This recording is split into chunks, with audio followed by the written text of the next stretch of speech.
विवाहाची एक उत्तम व्याख्या शास्त्रकारांनी दिली आहे. तदिदम विपर्यासेन संबंध नयनम विवाहम. परस्पर विरुद्ध स्वभावाच्या दोन मौलिक शक्तींचा विश्वकल्याण हेतूने अन्योन्य संबंध स्थापना म्हणजे विवाह होय.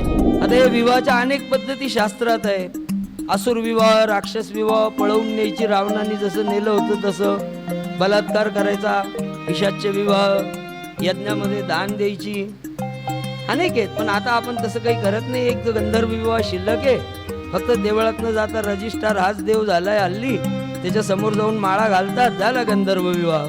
आणि दुसरं म्हणजे आपला वैदिक विवाह पद्धती, वडील दान देतात. आता हे विवाह संस्कारामध्ये अनेक विकृती घुसल्या आहेत. ते उचलतात काय, फार तमाशे करतात. ते टळून जरा व्यवस्थित त्या संस्काराचा अर्थ समजून घेऊन सप्तपदी केली पाहिजे.